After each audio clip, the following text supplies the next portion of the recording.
On this week's episode, we're talking baseball playoffs, and for our interview this week, we will have Tommy Stokke join us. You can find him on Twitter at Stokke Tommy. Tommy, how are we doing? I'm doing well. Thanks for having me. Thanks, as always. Good stuff there. Quick question: how was the D-backs press conference today? It was actually really good because they had Zach Greinke on there, and he's one of my favorites because he makes reporters actually ask questions. So you can't just be like, "Hey, Zach, can you talk about tomorrow's game?" And he'd be like, "Yeah," or "No." You got to actually work for his answers. So I think my favorite one was somebody asked him about the game tomorrow, and he said, hopefully I'll pitch good and we win, and that would be good. And if I don't, then that would be bad." So that's Zach Greinke's quote for today. Yeah, I saw that quote from him. I died because, the whole thing in Kansas City last week about, I played here for a little bit, kind of no big deal. But, yeah, that's pretty solid. Zach Greinke at his finest, like you said. But we could talk D-backs all day. Let's just kind of get in a rough little postseason preview. We'll kick it off. The wild card game is going to go later tonight. You got Minnesota at the Yankees. Minnesota kind of shocked people this year after last year's 100-loss season, and the Yankees, some may say a year ahead, some not. What's your kind of idea on what might take place tonight and for those two teams going forward? I think everybody believes that the Yankees should dominate this game. With Luis Severino on the mound, they have the better roster on paper. They're a huge favorite in Vegas, which makes me believe that the Twins win because everybody's on the Yankees. Everybody thinks they're going to win, but that's usually not how baseball works. So Irvin Santana is a really good pitcher in his own right. They have some dynamic players that can make things happen. Byron Buxton has really taken kind of a star turn this year defensively and coming around offensively. Joe Mauer has had a pretty solid year that I don't know a lot of people have realized. So I don't know. I think the Twins could surprise some people today. It'll be tough to pick them. I think if I was a betting man, which I'm not in this situation, Minnesota getting huge odds in a one game, take your chance. But all signs point to the Yankees. Yeah, I think the better story or the better story would be the Twins, and I'm a Red Sox fan, so I would love to see the Yankees lose. But at the same time, a Yankees-Indians series would be much better. Transitioning over to something more about, the Diamondbacks.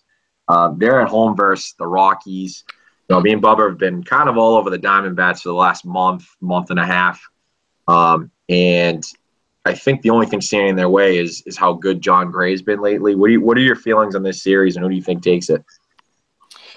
I like the Diamondbacks because they're playing at home. I think they have the advantage on the mound with Zach Greinke. He's been really good at home. He's just been really good, period. But Colorado's offense is so good that it wouldn't surprise me at all if they, put 3 or 4 runs up on the board on Greinke quick. I don't think that means doomsday for the Diamondbacks when you can bring in Robbie Ray out of the bullpen next, and he will be available to do that. So, you have Archie Bradley, who has been prepared for multi-inning games. So it's hard to find a situation that, looks bad for the Diamondbacks. I think they're built for a lot of different situations that can happen in a one-game playoff, and their offense can put up 5 runs in an inning at any time. So I'm going to lean towards the Diamondbacks, just like any one baseball game. I'm not surprised either way. I still do like the wild card format. I don't think that you'll ever have a perfect situation. So, getting that extra team in, getting multiple teams in the race, I think is ultimately good for baseball. So I'm not going to complain about the format, although I do give the advantage to the Diamondbacks playing at home with Zach Greinke. Yeah, you nailed it right there. You can't really change the format because what do you do? Make them play 3 games and everybody else has to wait over a week, and it makes it too difficult for everybody. Now, assuming we'll do the NLDS real quick. Assuming the Diamondbacks win, which is what we're both on, as he said, we're on the bandwagon right now. That's where we're at. We love this D-backs team, and they set up nicely against the Dodgers. Left-handed, heavy rotation. They kind of scuffled a little bit towards the end. A Diamondbacks Dodgers NL West matchup in the NLDS. Where do you kind of see that one headed if you had to make a prediction if the Diamondbacks get there? That's going to be a fun one because I think the Diamondbacks will go in there not afraid of the Dodgers. I don't know if anybody's necessarily afraid anymore of them because they came back down to earth a little bit, and that's crazy to say because they still won 105 games. The couple interesting things there. One, if they win with Greinke tonight, Robbie Ray, you figure would set up for Game 1 against Clayton Kershaw. And so, not that I don't have confidence in Robbie Ray, but you're taking Clayton Kershaw against anybody in the world. So, to have your best pitcher go up against Clayton Kershaw, it's not that you assume a loss, but I mean, let's just be real. I just don't know that you expect to get to Clayton Kershaw even in the postseason. And the other part of it is when the Dodgers are going to throw Kershaw, they're going to throw Rich Hill and potentially Alex Wood. That takes Jake Lamb out of the lineup for the Diamondbacks. He has not hit lefties well at all this year. He's hitting under 200 against them. So that leaves a decision for the Diamondbacks. Do you bench him and not start him against those left-handers? Give that spot to an Adam Rosales, most likely, maybe a Brandon Drury?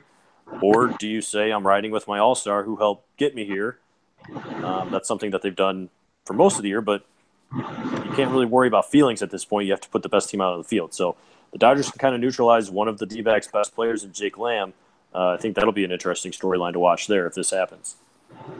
Speaking of Jake Lamb, what would you say is there like something that we just don't know about that's wrong with him? It's the second year in a row he's going to have that second half, just kind of, not the same guy we saw in the first half, obviously. Or is it just, maybe getting tired? What are they saying is going on with Jake Lamb? For one, I just think baseball's hard, and it's hard to be good for 162 games. You looked at Paul Goldschmidt had a not good September. I think he hit under 200 in the month, had 2 or 3 home runs in his last 22 games. So Goldschmidt said it today where as soon as you think you've got this thing figured out, it reminds you that you don't. So with Lamb, I don't know specifically what's going on. Maybe in the second half he's exposed to more left-handed matchups where pitchers or opposing teams are putting him in those situations more.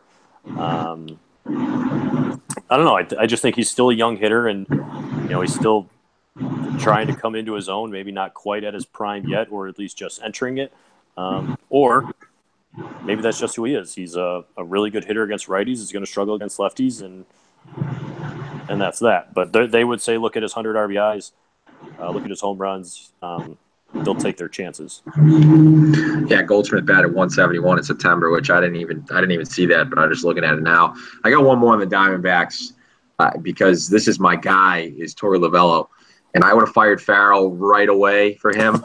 And I read the piece in The Athletic on him, how he changed the culture. Just give quick 1 or 2 minutes on Torey Lovullo and how good is this guy? Yeah, I think something that is getting lost in baseball nowadays is the human relationship part of the sport, and that you're dealing with human beings, and that's clearly Lovullo's strength. I think that his bullpen management could come into question in the playoffs. I think it came into question at times during the season, but you can get away with leaving a starter in too long, or maybe putting in the wrong guy in the bullpen, or batting a guy like, I remember when Chris Iannetta was hitting cleanup in second this year, and people were like, wait, why is Chris Iannetta hitting second? And then Chris Iannetta would hit a home run. So I think you can get away with some of that stuff when you have the relationship that you do with the players, where Lovullo has said from the start, you guys come and work hard from day one. I'm going to work hard with you. I'm going to believe in you. I'm going to let you be who you are. I'm not going to change that. And I just think that's such a difference from what they had last year, that these guys feel like they're being treated like adults and like human beings and not talked down to all the time. And when you can go out there and play free and easy, just like anybody, when anybody doesn't have to look over their shoulder or worry about what's going on, he's very good at the communication. It's made a huge difference and can maybe make up for some of the mistakes that he does make at times.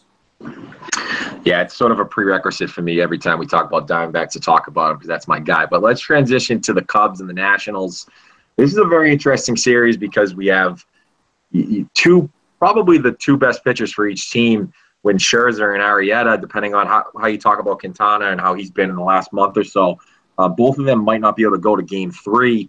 What do you think about this series? And, who do you have, and do you think it's possible that the Cubs start Quintana game one? Yeah, I don't really know. I would maybe lean Kyle Hendricks in game one. I think he's been their most consistent pitcher, but then I know you have to break down, how does he look in a series or in one game, and obviously he doesn't get the strikeouts I don't think that some want. So he probably hasn't gotten the credit that he deserves for just being a good pitcher who throws 85, as weird as that is. You can go with Lester, who has the experience, obviously. You can go with Quintana. My guess is either it's going to be Lester or Hendricks. As far as the series goes, I'd like to go back to the first podcast we did before the season started, because I'm pretty sure I had Nationals and Indians, at least that's what I always said, in the World Series, so I can't change now, and I actually like it better now because I like what the Nationals did with their bullpen. I know that they didn't go out and get that one-star closer, but you went out and got three guys in Madsen, Doolittle, and Kinsler, who are all capable late-inning guys. Doolittle's taken that closer role and been really good. So the one thing that I would say kind of maybe changes things is Scherzer not pitching in the first two games.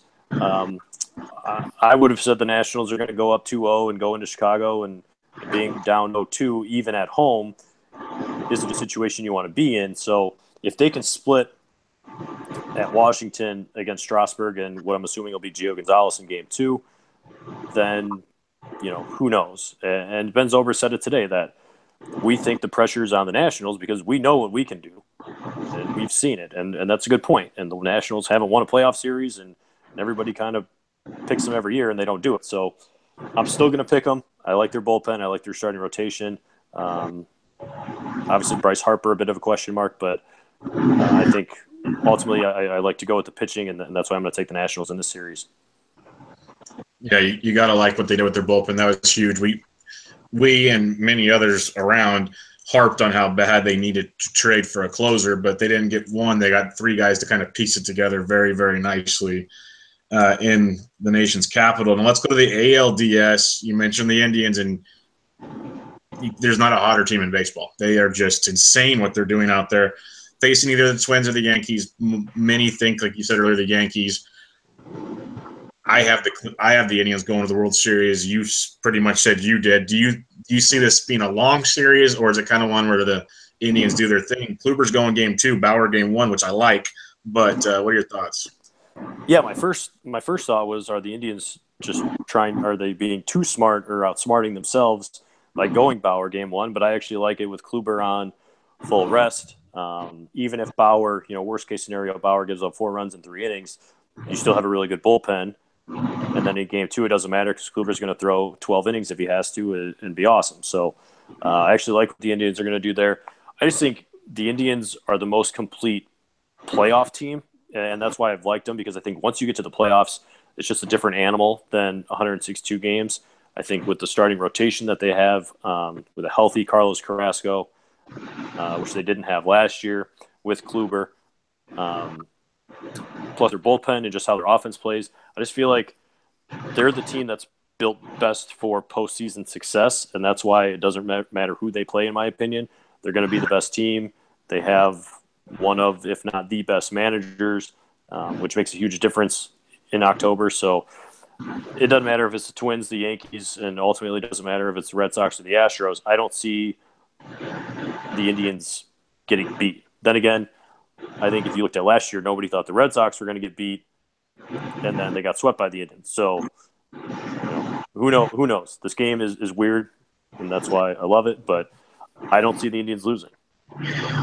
Well, now that we know you got the Indians going to the World Series, let's just get a quick note on the Red Sox and Astros and who you got winning that one. I know most people have the Astros, and like I said, being a Red Sox fan, it's kind of tough position to be in, but the Red Sox have some interesting storylines going into this series, and I think a little bit more than the Astros, but I think the Astros are a more complete team. I think you probably agree with that.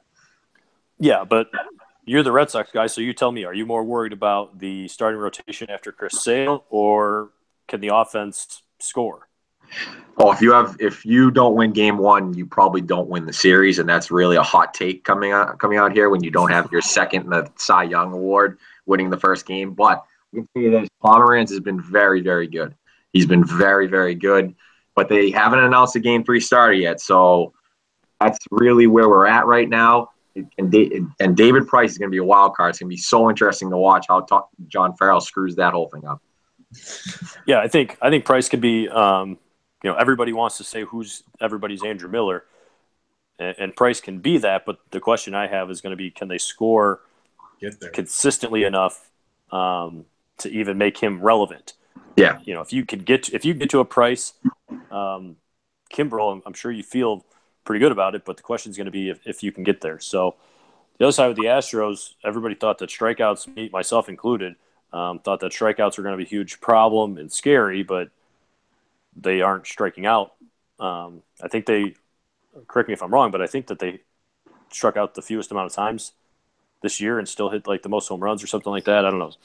I feel like I'm on the right track with the stat there, but I think the Astros getting Verlander makes a big difference. They have Chris Davinsky, who could be their multi-inning bullpen guy. They have a lot of depth in their lineup where they don't have to just hit a home run to win. So I'm going to take them over the Red Sox and be completely boring and chalk. No, it's fine. That's fine. Let's go right to the World Series then. Let's not waste any time. Indians and Nationals, where are your picks? Who wins it? I'm going to take the Indians. The one advantage there is going to be, well, not the one advantage, but one of the advantages having Terry Francona over Dusty Baker. I still don't feel great about Dusty, even though I do think that he gets a bad rap sometimes on some of these pitching injuries. They hold Mark Pryor and Kerry Wood against him still. It's not Dusty's fault that Max Scherzer, in a game that he had to pitch in anyway, because otherwise he'd have 2 weeks off, hurts his hamstring. People blame Dusty when Scherzer was throwing 115, 120 pitches against the Braves this month, and you have a 10-game lead. It doesn't matter, or 15, whatever. And Scherzer came out and said, hey, I was the one that wanted to throw it because in October I need to be able to throw 120 pitches and not run out of gas. So I think Dusty gets a bad rep sometimes, but at the same time, I'm not there yet. Being somebody that grew up in Chicago watching those Cubs teams, can't do it. So I'm going to take the Indians. Yeah, you got my sloppy seconds because I had to watch him in San Francisco destroy a 2002 World Series chance. So I have some certain sentiments towards Dusty as well that I don't think many disagree with at times. That's why you're rooting for the D-backs, because you got to watch your future right fielder, J.D. Martinez. Thank you. I've been telling everybody that talks about him. I said that wants him, and I said nope. He's already decorating orange and black everywhere. He better be going to San Francisco. That's all I Do you have have to to say. be a good outfielder to play right field there, defensively? No, if you have a good center fielder. Because you got to cover all that area. That's the catch. But you know what they could do? Couldn't they move him to left and keep Pence and Span in center and right? Probably. I mean, the D-backs kept him in right and moved Peralta to left, but I think that was just because it's like, hey, we're going to make you as comfortable as we possibly can. I'll let them cross that road when they get there. That's just right. Sign him first. Just get a bat fourth. We can work around that. Yes, just have someone bat behind Posey that can hit the baseball. That's all I ask. But let's move on to some awards because most of these seem cut and dry to me, but unless it's just certain sectors of the media wanting to cause unnecessary debate, they are. AL MVP, to me, it's a two-horse race, Altuve, Judge, and I think it's been Altuve all along. Judge's story's been great, and he had a great couple of weeks towards the end to really kind of push it to more of a story. What is your thoughts on the AL MVP? I'm kind of with you, where I would say Jose Altuve. I try not to, and I think I did this in the National League, where September 1st I decided who my MVP was going to be, and then it was kind of like I stopped paying attention a little bit. And then I think my vote had to change in the National League. But I still think, as good as Judge has been, and again, either one wins, it's fine. I don't think anybody's going to be mad at either winner. I would still give it to Altuve, playing second base, and doing what he's been able to do, and doing it as consistently as he's been able to do. I mean, Judge was like the worst player. I shouldn't say that, but had those 2 bad months or 6 weeks, whatever it was. Am I still on here? Yeah, you're good. Okay. I just think I'm going to Altuve. Okay, so now to the tough one. Well, I guess we'll start with who was your MVP in the National League on the first, and then who did you change to? Hold on. There we go. Batter's dying. My National League MVP at first was Paul Goldschmidt. I thought that's what you were leaning, and I also try not to be biased because I watch him play every day. I think that people that don't watch him play every day miss a lot of what he does. As good of a base runner he is, as good on defense as he is, the difference that he makes in that lineup and being the guy that makes it go. I know that's kind of a narrative and not, okay, is he good or not? And so I really bought into that, but I kind of like Joey Votto. I just feel like, he's not – I know he's not on a winning team, which I've turned the page on doing that in the past where I was like, well, no, you can't be the MVP on the worst team ever. And then Mike Trout was the best player in the world on the worst team ever, so I kind of had to change the tune. I just think Votto's been the best player in the National League. It's not his fault that the Reds are bad. Baseball is not a sport where one person can make that big of a difference, so I'm starting to not buy into the – wow, think about what they would be if he wasn't on that team. So I know there was that debate last year with Mookie Betts and Mike Trout, and I went Mike Trout. I just think Joey Votto is the best player, and that's ultimately what the award is. And I do believe in value being beyond numbers to a certain extent, but I can't get myself to find anybody besides Votto. I love that call. I think on our mid-season awards, I had Votto as our MVP, either him or Arenado, but they were 1-2 for me because I thought Votto's just. You said Altuve is consistent. Votto is basically as consistent as it comes. There's no reason to pitch to him in Cincinnati, and he still gets it done. So, absolutely impressive what he does. But I don't think he'll win it because I don't know that everybody else is up with that. No, he won't. But I'm glad you at least said it because it's not talked about enough of how good he is. Like everyone else is talking Stanton, Goldie, Arenado, Blackman. That's where they're all going. Votto deserves a lot of talk. So, and at this point, I think Stanton probably finishes second. Well, Stanton maybe wins the thing. Yeah. I would vote him probably second. Yeah, I can go with that. AL, NL Rookie of the Year, that's pretty simple, I think. Judge, Bellinger, nothing really to talk about there. AL Cy Young, it's going to make my co-host very sad because about a month ago he was even claiming Chris Sale was the MVP of the American League. But I had to talk him off of that ledge, and then I have to inform him that Corey Kluber is by far, I think, the best pitcher in all of baseball. So what are your thoughts on the AL Cy Young? This is another one where September 1st, it was, okay, Chris Sale, good game over. Why are we even wasting our time talking about it? And then September happened, and now I think it's Corey Kluber, and it's not quite game over. Why are we talking about it? But I think it's not as close as it probably should have been. Yeah, I'm waving the white flag. Kluber's the AL Cy Young. I'm waving the white flag there. Sale just didn't do it down the stretch. He's saving up for the playoffs.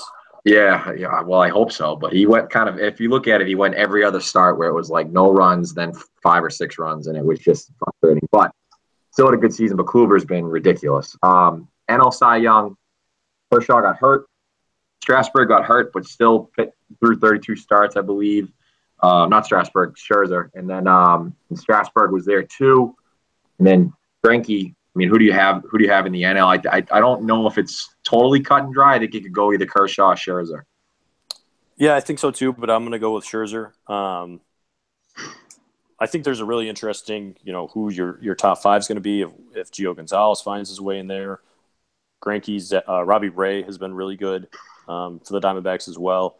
But I think it's going to be Scherzer 1, Kershaw 2, and maybe nobody else cares who gets 3rd, 4th, and 5th. But I think that'll be an interesting race. So I would probably have Greinke 3rd, and then I'd have to look deeper into it. But Gio Gonzalez would be up there, Robbie Ray, and I'm sure I'm missing a couple others. Yeah, it is pretty deep there, and I give Scherzer the nod just because I think he's done it better, and to me he's done it all year. Kershaw missing that month or so at the back. I think it's you gotta look for any minor detail to separate the two, and that to me is what it was. But awesome, Tommy. We covered it all. Real nice, quick, simple. Anything else you want to talk about? What you're covering next? Anything else?